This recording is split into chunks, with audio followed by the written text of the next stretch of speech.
Alas 7. 7:01. Galing. Perfect score. Pinignan ko yung kanina.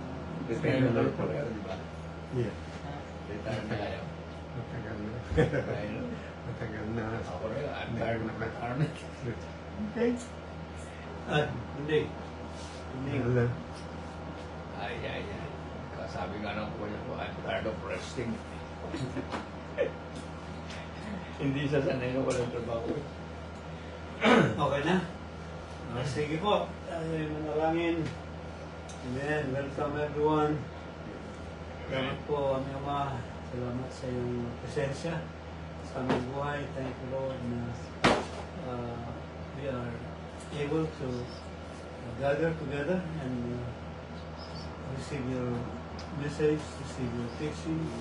Thank you for the Holy Spirit guiding us into all truth. And we thank you for anointing Pastor Marie to teach the word and everyone learning, of Father God, Almighty Lord, and being transformed, of Father God, in our lives from glory to glory. Give you thanks, Father, in Jesus' name. And the Lord says, Amen. Amen. Hallelujah. Thank you, Lord. Amen. Thank you, Jesus.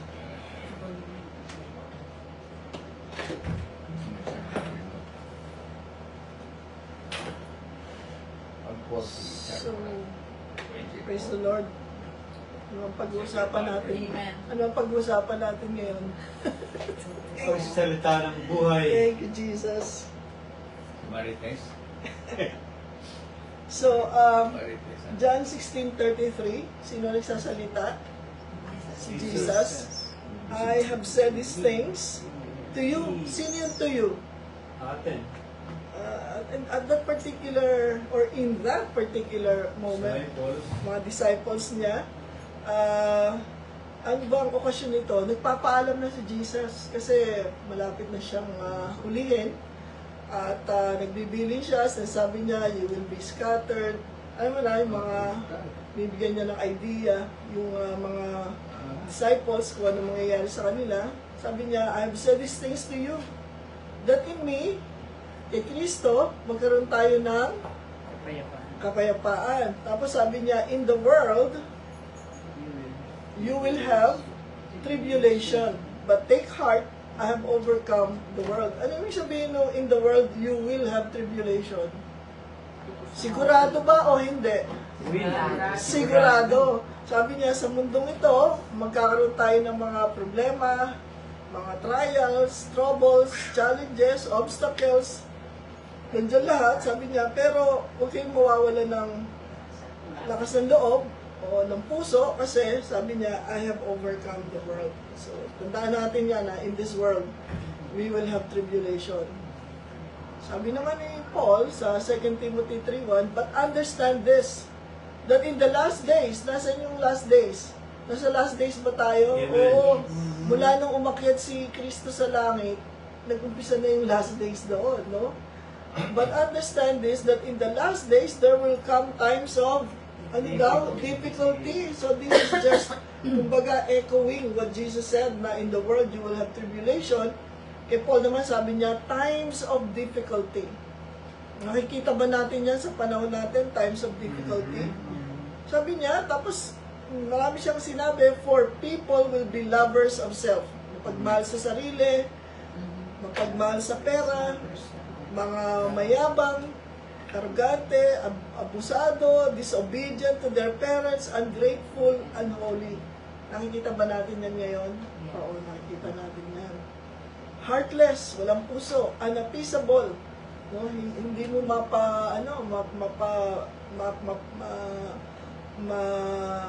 ayun nga, sa Tagalog, hindi mo mapahinuhod, hindi mo mapakalmante, yung kalooban. Slanderous, without self-control, brutal, not loving good. Maraming tao ngayon ayaw sa mabuti eh. Gusto po sa kasamaan.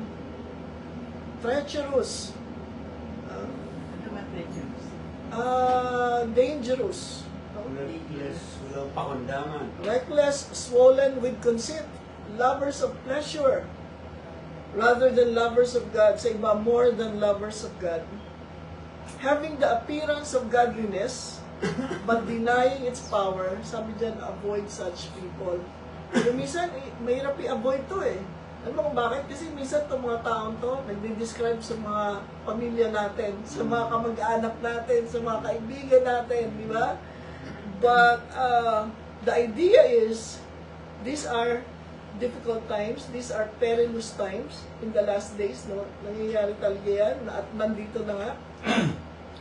At ito ang sabi, may isang matalinong tao nagsabi, life is a journey with problems to solve and lessons to learn. Naniniwala ba kayo dyan? Na para tayong naglalakbay sa buhay na ito, pero merong mga problema na tayong haharapin, na dapat nating lutasin, at matuto tayong lessons to learn. So, kaya natin pinapakita yung mga verses na yan, kasi ang pag-aaralan natin ay the hidden lessons of problems. No? Kasi, maraming tao naman talaga ang may problema. Iba-iba nga lang. May problemang physical, may problemang pinansyal, may problemang pangkaisipan, may problemang spiritual, may problemang emosyonal. Lahat ng klaseng problema na encounter natin bilang mga tao. So, establish muna natin ang mga dapat nating malaman pagdating sa mga hidden lessons of problems. Sabi sa Psalm 119 verse 68, sino nagsasalita? Si David. Referring to God, you are good and you keep doing good. Teach me your decrees. Sabi ni David, Lord, kayo ay mabuti at lagi kayong gumagawa ng mabuti. Ituro niyo sa akin ang inyong mga salita. No? And When there's a martial, I always receive a note of decree from the president. yeah. Psalm 92 verse 15, to declare that the Lord is upright, He is my rock, and there is no unrighteousness in Him. Kailangan iset natin yung pundasyon. Pag wala tayong pundasyon, hindi natin makikita yung mga hidden lessons of the problems we are encountering. Number one, anong dapat nating pagkaisipin? God is good, and He keeps doing good. At sabi dito, there is no unrighteousness in Him. Not even, sabi nga nila, an iota of unrighteousness. Ibig sabihin, ang Diyos ay matuwid, wala sa kanyang wickedness, wala sa kanyang evil. Bakit? Kasi He is altogether good. Pag ang Diyos mabuti, ibig sabihin ba nun, may kasamaan sa Diyos? Wala. No? Kaya ang Diyos mabuti, ang Diyos ba, sasabihin natin, may kahit nakatiting na evil or wickedness sa Kanya? Wala. Kahit anong bahid ng wickedness, He is good. How God anointed Jesus, Acts 10:38, with the Holy Spirit and with power, He went about doing what? Good. Doing good, healing all who were oppressed by the devil, for God was with Him. Kasama sa doing good ng Panginoon ay ano? Ang pagpapagaling. Kaya nga natin hindi pwedeng sabihin na ang sakit galing sa Diyos. Kasi kung galing sa Diyos yun, tapos siya ang nagpapagaling, ako naglagay, ako rin magpapagaling, para ano? Para pagandahin yung image ko? Hindi eh. Na-establish na natin, God is good, He keeps doing good, there is no unrighteousness in Him, and He went about doing good. So, walang ginagawa si Jesus, kundi ano? Kabutihan, at ganun din ang Ama. Walang masama na ginagawa ang Ama. Therefore, pag nalaman mo itong tatlong to, God is good, He keeps doing good, there's no unrighteousness in Him, Jesus went about doing good, that's how God anointed Him to do good, to heal. Ano masasabi mo? God is good all the time. Hindi tayo kasi kuminsan naririnig lang natin ito, oh, God is good, God is good. All the time, God is good. Pero sinasabi lang natin yon, pero totoo, baka hindi naman natin talaga naiintindihan. Amen? Pero ngayon, na narinig mo yung mga verses na yan, then, at tinanggap mo yung sa puso mo, parati mo ngayon sasabihin, God is good all the time. Amen? Because there is no unrighteousness in Him whatsoever. No? Importante yan. So, anong pag-aaralan natin ngayon? the hidden lessons of problems. Sabi natin, life is a journey with problems to solve and lessons to learn. Ang importante yan. Number 1, ang tinuturo sa atin ng problema, kasi na-establish na natin ang goodness of God, na-establish na natin yung sinabi ni Jesus, I have overcome the world. So number 1, problems teach us to trust the Lord to save, heal, and deliver us. No, kailangan magtiwala tayo. Ang tinuturo ng problema ay magtiwala tayo sa Diyos to save. Iligtas tayo, pagalingin tayo, at i-deliver tayo mula sa kahit na ano. At alam niyo ba, itong save, heal, and deliver, ang salitang zozo, ang ibig sabihin ng zozo is salvation. So, salvation from physical, from financial, from emotional, from spiritual. Kasi alam nyo, yung Zozo, complete package of well-being. Pag sinabi natin Zozo, complete package of well-being, that involves the spirit, the soul, and the body. Pinag-aralan natin noong nakaraan, spirit, soul, and body, restoration. So ito, yung restoration, soul lang ang nire-restore. Pero ang Zozo, kasama ang espiritu. Kaya yun ang ibig sabihin ng salvation, no? In Greek, salvation is zozo. Okay? So, napaka-importante niyan. So, unang tinuturo ng problema sa atin, no matter what it is, spirit, soul, and body, is that problems teach us to trust the Lord, to trust Jesus for our salvation. Amen? So, napakalaga po niyan. Complete package of well-being. And then, sa Nahum 1:7, the Lord is good. Okay, establish naman niya. He protects His people in times of trouble. He takes care of those who turn to Him. So, napakaliwanag ng salita ng Diyos. Dahil mabuti ang Diyos, proprotektahin niya yung mga tao na nagtitiwala sa Kanya sa panahon ng ng trouble, which is every day of our life. Because sabi ni Jesus, in the world, you will have tribulation. Hindi niya sinabing once a week, once a month, once a year. No. Every day, we encounter tribulation. May question na ako, Pastor. Yes. Yung word na His people. Well, of course, he was referring to the people of Israel. Yung kanyang chosen people at the time. Pero yung kasi yung protection ng Panginoon, whether you are a believer or unbeliever. Well, pagka pinotect, tandaan natin ito, no? God relates, yung sinabi nung nakaraan linggo, God relates with us through covenant. Kaya ang Diyos, mabuti sa Israel kasi may covenant siya doon. At ngayon naman tayo, kasi may covenant tayo sa Kanya, through the blood of Jesus. Noon, old covenant, ngayon, new and better covenant. Kasi ngayon, ang Holy Spirit nasa atin na. Nakanananahan na. Kaya better covenant tayo. No? So, mabuti ang Diyos, proprotektahan niya ang kanyang mga tao, yung may covenant siya.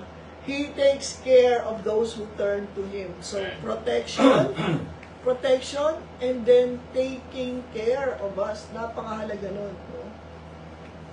Kaya yung salita, He will never leave us nor forsake us. Leave us, talking about God's presence.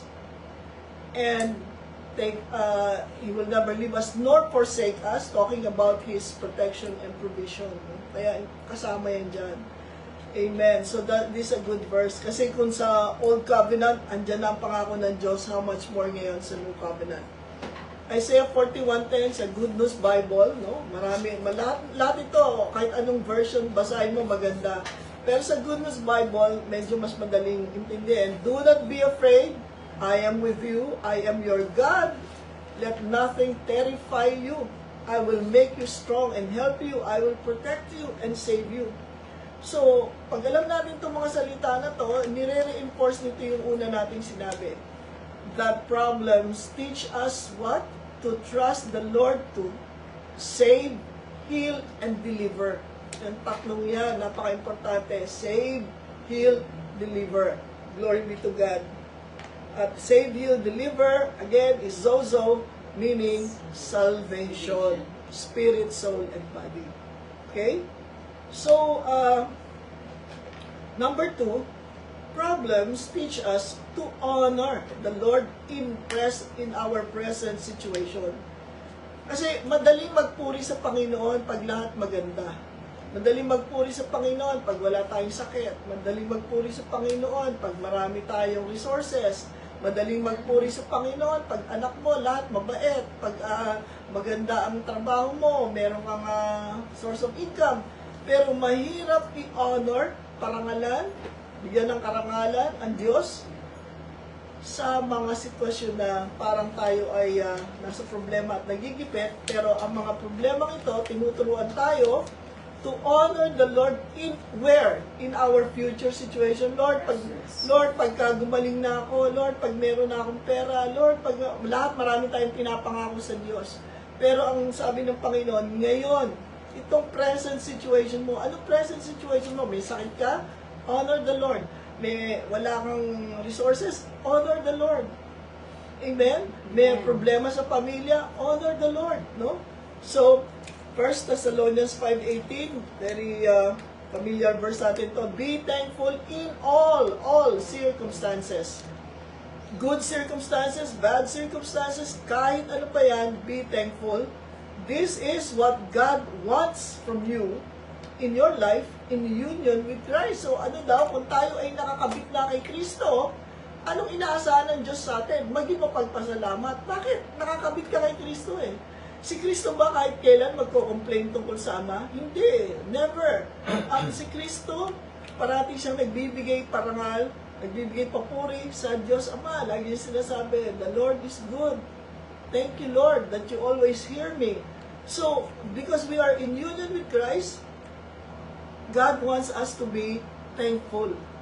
No? Kasi pag nagrereklamo tayo, parang wala namang magagawa ang Diyos sa buhay natin. Amen? So, Colossians 3:17, everything you do or say, then should be done in the name of the Lord Jesus, as you give thanks to Him, or through Him, to God the Father. So, everything you do or say, sabi nga dito, whether you eat or drink, everything you do and say. Kaya, alam mo, dito parati ko nire-remind, dito magaling ang mga Hudyo. Because sa kanila, they say blessings at least 100 times a day. Napadaan sila sa palengke, naamoy nila yung prutas, thank you. Daan sila sa panaderya, naamoy nila yung bangon ng tinapay, thank you Lord. Kasi na-bless ka dun eh. Yung sense of smell mo, napagpala. No? So, lahat ng pagising sa umaga, kahit nandun sila sa banyo, naliligo, nagbabawas, lahat, nagte-thank you sila dahil nalilinis yung katawan mo pag nagbabawas ka. So, thank you Lord, kasi may mga taong hindi makapagbawas. That's right. No? Pag kumain sila, may appetite sila, thank you Lord for our appetite. Kasi maraming tao, wala ng appetite. Meron kaming kilalang ganyan na nagpapastor na wala ng panlasa. Sabi niya, alam mo, buti na lang na alam ko na ang lasa ng ng maalat. Kasi nung bata siya, may panlasa siya eh. Nung nagkaedad siya, hindi ko na maalala kung ano naging sakit niya, pero ang naging resulta, nawala ang kanyang panlasa. So can you imagine, sabi niya, kumakain na lang ako kasi kailangan kong kumain, pero wala na akong nalalasahan. Hindi na niya alam ang lasa, pero in his brain, alam niya na pag kumain ako ng asin, may alat yun. Pag kumain ako ng asukal, alam ko may tamis yun. That's only his brain reminding him. Pero yung sensation na taste, wala na yun sa kanya. Di ba, mahirap yun? Kaya nga, salamat sa Panginoon, meron tayong panlasa. No? Number 3, problems teach us to hope and believe in God's promises. Kung hindi ka nagkasakit, at hindi ang Panginoon naglagay sa ng sakit, pero dahil dumating sa iyo ang sakit, pwede kang manampalataya at umasa sa kanyang mga pangako. Di ba? So, problems teach us to hope and believe in God's promises. Napakaraming pangako ng Diyos. Jeremiah 29:11, lagi natin itong i-commit sa memory. For I know the plans I have for you, declares the Lord, plans for welfare, not for evil, to give you a future and a hope. Ang plano ng Diyos sa atin, lagi para bigyan tayo ng magandang kinabukasan at bigyan tayo ng pag-asa. Ano nga yung pag-asa? What is hope? Confident expectation of good. Ano uli yung hope? Confident expectation of good. Pag sinabi mong umaasa ka, ang inaasahan mo, maganda. Meron ba tao na umaasa ako na malulugi ako kung nag-business? Umaasa ako na yung mga anak ko, hindi ako igagalang. Pag sinabi mong hope, parate, merong confident. Ano ibig sabihin ng confident? Panatag yung loob mo, matatag yung loob mo, na umasa sa maganda. No? So, importante po yan. Sa Jeremiah 29:11 sa Contemporary English Version, I will bless you with a future filled with hope, a future of success, not of suffering.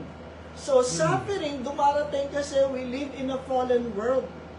This world is not the perfect world for us. This is a fallen world because of sin. Di ba? So, pero ang sabi ng Panginoon, despite this being a fallen world, I want to give you a future of success, not of suffering. Kaya nga sabi niyo ba, bakit ganito? Nung naging Kristiyano ako, dumami ang problema ko. Well, kasi ngayon, naging conscious ka sa ginagawa ng kaaway sa'yo. Dati nun, hindi ka conscious eh. Hindi mo nga, nakakapag-appreciate ka sa kaaway eh, di ba? Excuse me. Ano yung number 10? Problem teach us. To, ano nga ba yung number 2? 3. 3? 3? Okay. 3 is to hope and believe in God's promises. To hope and believe in God's promises. No? Alam nyo, ang daming pangako ng Diyos, pero hindi natin ito na anuhan eh. Tsaka, syempre tayo, no, bilang mga tao, at lalo na nga habang nagkakaedad tayo, no, minsan, napopokus na lang yung mind natin sa kahinaan ng ating ng katawan. Kasi naman, parang ano na natin yan eh, tanggap na natin yan. Pag tumatanda ka, hihina ka. Pag tumatanda ka, naglalabasan ng mga sakit. Well, hindi yan sinabi sa Biblia. Tao ang nagsabi niyan. Pag 40 anyos, lalabas na lahat ng sakit. Wala kang mababasa dyan sa Biblia kasi 80 years old nga, ang lalakas pa ni Caleb, ang lalakas pa ni Joshua. You know, si Moses, 120 years old na, nakaakyat pa ng bundok. Walang sinasabi sa Biblia na pagka midlife ka, wala sinasabi ganoon. Tayo yun. That's the mindset of the world, no? Kaya pa sabi mo, Lord, thank you. I am blessed with, strength. Kahit na hindi ka na magkanda o gumagapang ka na lang. Thank you, Lord, I am healed. Thank you, Lord, you bless me with healing. Thank you, Lord, with a clear mind. I have the mind of Christ in the name of Jesus. I rebuke every sign of this, every sign of that. That's how to hold on to the promises of God. No, hindi porke sinabi ng tao, dapat lahat na ng sakit nasa iyo na. Hindi ganoon. No? Lagi natin tandaan, si Jesus, ano nga yung Zozo? Save, heal, deliver. No, save, heal, deliver. Praise the Lord. So, binasa na natin ito. So, Hebrews 10:23. Let us hold on firmly. Ano yung firmly? Matatag. We are holding on firmly to the hope we profess. Ano daw? Panghawakan mo yung hope. Ano yung hope? Confident expectation of good. So pag sinabi mong, Lord, I hope in you, panghawakan mo yun. Kahit na ano pa sinasabi mo, panghawakan mo yun. Alam naman natin ito. No? The most important healing is spiritual healing. Lahat ng gumaling sa Biblia, namatay din. Si Lazarus, binuhay ng Panginoon, namatay din. Pero, meron tayong kasaganaan sa buhay na walang hanggan. No? But, while we are here on earth, pwede natin panghawakan yung salita ng Diyos. Let us.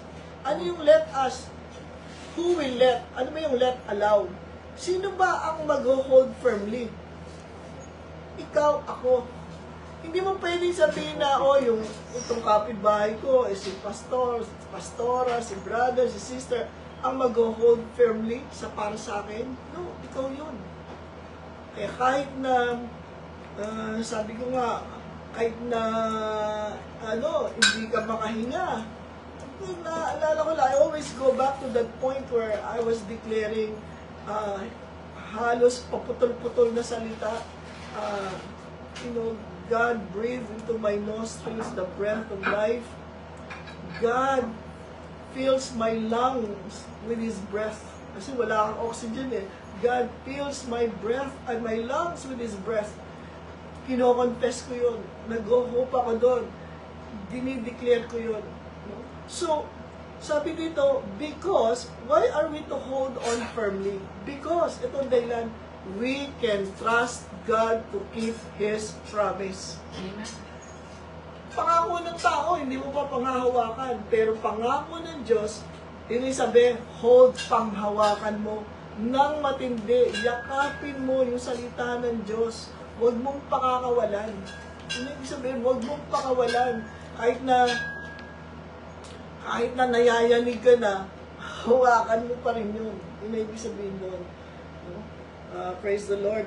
And then, sabi dito, problems, ika-4, teach us to become strong and thrive in life. Ano ba ibig sabihin ng thrive?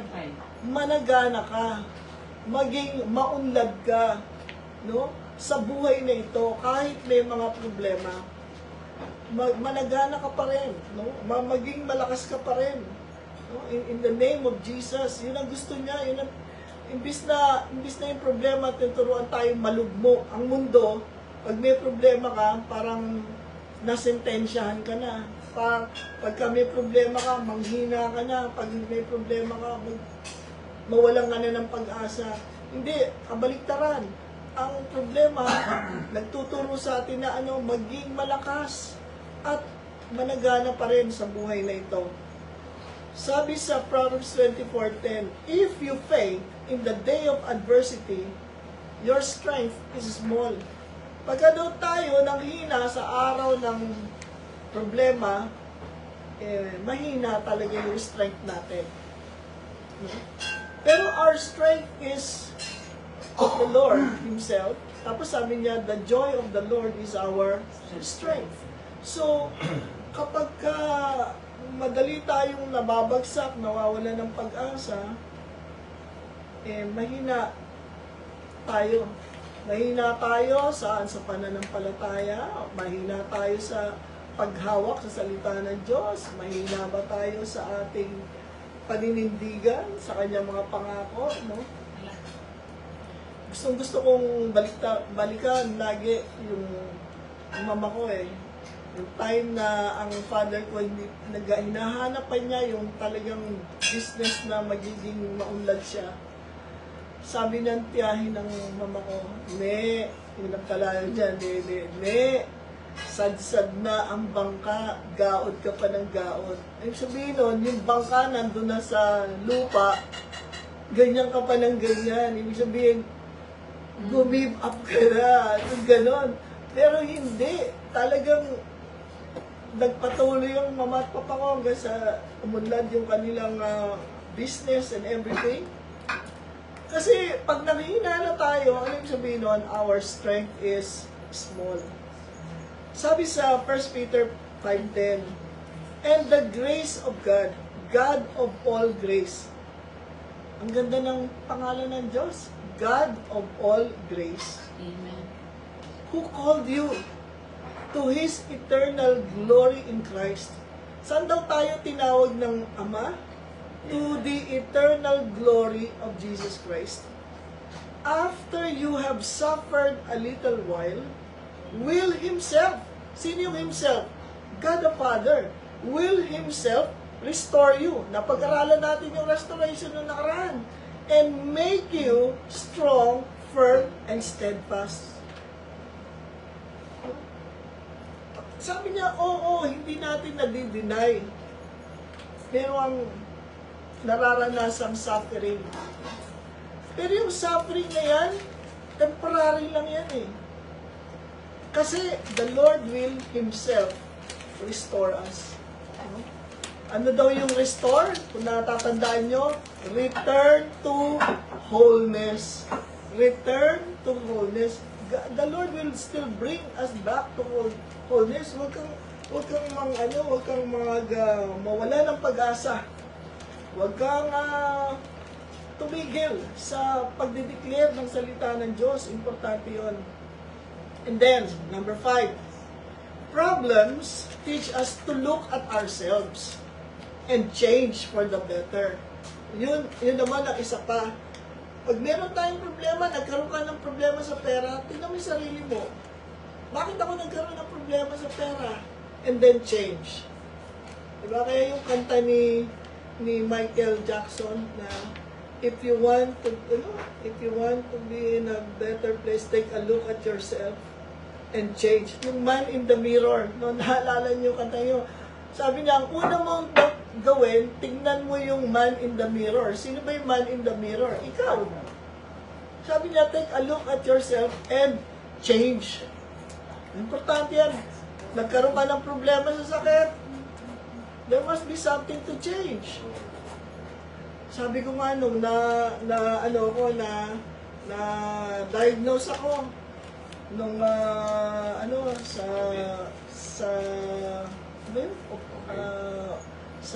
ovary, left ovary. Merong cyst. Hindi ako nagsalita, Lord, ano ba yan? Naglilingkod ako sa inyo, bakit ganito? No? Hindi. Ang una kong tinanong, anong ginawa ko para makapasok sa Satanas at atakihin ang aking katawan? So, ang una kong ginawa, nag-fasting ako. Fasting ho. Fasting. Nag-fasting ako ng walang araw. Hindi ko sinabing mapapasting ako 3 araw, 1 linggo, 10 araw. O sinabi ko na mag-fasting ako hanggang sabihin ng Lord sa akin, tapos na yung fasting ko. So, nag-fasting ako. Nung nag-fasting ako, siguro inabot mga 12-13 days bago ako stop dahil yun na yung between 12 and 14 days, ganyan, bago ako tumigil. Dahil sinabi ng Panginoon, that's it. Pero nung nakatapos na ako dun sa fasting ko na yon, ang ginawa ko, hindi na ako kumain ng karne. Doon nangyari yon. Hindi lang bigla ko lang naalala, wag lang kumain ng karne. Hindi. Nagpa-fasting na kasi ako eh. For so many days na nung nakatapos na ako mag-fasting, nagkaroon ako ng conviction, wag na akong kumain ng karne. So that was year 2000. So it has nothing to do with anything spiritual or what. That was my conviction at nung time na yun. By the grace of God, the Lord removed everything from my body in Jesus' name. And then change for the better, no? Hindi pwedeng wala kang gawing change, no? So, sabi ng Acts 3:19, now it's time to change your ways. Kailan daw yung time? Now. Hindi bukas, hindi sa 1 taon, hindi sa 1 buwan. Now it's time to change our ways. Of course tayo, bukas na ako magsisimula ng diet. Hindi ngayon, bukas na. Pero sa Biblia to, now it's time to change your ways. Turn to face God so He can wipe away your sins, pour out showers of blessings to refresh you. Pero tingnan mo, yung showers of blessings to refresh you, after you acknowledge, it's time to change. Ang kagandahan nga dito mag-decide ko pa lang, Lord, I'm changing my ways for your glory. Ang sabi ng Panginoon, okay, tutulungan kita, giving you showers of blessings to refresh you. Ibig sabihin, pag minsan nawawala ka na sa goal mo, but God is going to bring you back to your path of progress. So, Okay mo ba yun? Maganda, di ba? Na maganda yung sinasabi ng Ano yung Panginoon. MSG? The message, oh. Message. The message. The message. Sodium glutamate. Akala ko Monosodium glutamate. Kala niya, Bechin. MSG. But now, Madaling tandaan. oh, thank you. Now, it's time to change your ways. That's why medicine is not accepted anymore because of the different meaning. So, sa ano naman to, contemporary English versions, kasi It's okay. We'll continue. yeah, sandali na lang ito, patapos na tayo bisa sa our last verse. So, sabi dito, and we know, ibig sabihin, kailangan makarating ka doon sa and we know. Hindi ka pwedeng sabihin mo sa, oh, you know, i-confess ko to, and I know God works all things for good. Hindi ganun yun. Ibig sabihin ng Panginoon, kailangan and we know muna. Okay? Kailangan maranasan mo yun. Na-convince ka with all of your heart that God is good. Otherwise, sabi lang ta, pag nagsabi yung ano, oh, God is good, all the time. Sigaw lang tayo ng sigaw, nakikiayon lang tayo, ibig sabihin nun, Carried by the crowd. it's just cliche, no? Sabi dyan, we know Then which also that God works all things together. Ang key dito, dapat alam mo, God is working. God is working. It is not us. It is God who is working. Bakit God is working? Kasi in the very first place, we have an enemy. Ano yung enemy natin? Anong purpose ng enemy? To steal, kill, and destroy. So, God, the enemy, is putting everything upon us to steal, kill, and destroy. Yun ang purpose niya. Ngayon, ang Diyos, kumikilos siya to turn things around. Sabi diyan, works all things together. Ano daw? For the good of those who love Him. So, pag tinignan mo to, may qualification dito. Hindi sinabing God works all things together for everyone. Ang sinabi dito, God works all things together for the good of those who love Him. Amen. So, makiklaim lang natin to promise na to if we are loving God. And sabi ng, ano ba sabi ng love? How do you love God? Sabi ng ni Obey. Jesus, Obey. you love me if you obey. Do my commandments. Sabi nga na, if you do my command. So, hindi lang porque sinabi natin na I love the Lord, o kinanta natin yung I love the Lord, mga ganyan-ganyan, no? Are we obeying God? Kasi that is the proof of love. Obey. If you love me, do my command. Sundin mo ang salita ng Diyos. Pero kung di natin sinusunod, so, dapat maintindihan natin na God is working all things. Ano yung all things? Kasama dyan yung problema mo. Problema natin. Kasama na sa all things. So, ito kung meron akong problema, and then God is going to do something, no? Work. Because, meron tayong pakikipag-isa sa Kanya. Sabi dyan, who are called according to His purpose. So, pansinin natin that everything eventually will fall under God's purpose. Kasi anong ginagawa ng kaaway? Hinihila tayo away from God's purpose. So, ginagawa ng Lord, God will work everything together for us who love Him and are called by Him, so that we will again flow according to His purpose. So, pansinin ninyo kahit naalala sa mga anak natin, we are declaring what is for our children, tapos mapapariwara sila, mapapunta sila dito, pero anong gagawin ng Panginoon? You know, as we continue to stand on God's Word, on God's promises, we see our children returning, being restored, returning to wholeness. So, importante po to. No? Bakit gano'n? Lord, nagdasal naman ako sa inyo, ganito, ganyan. Well, you know, God is working. Yun ang maganda dito, God is working. Even Jesus said that, even now, my Father is working, sabi niya. So, ang Diyos, ikilos siya para sa atin. Dahil mahal natin ang Diyos, hindi na tayo pababayaan. Amen? So, importante po yan. Now, to summarize it, no?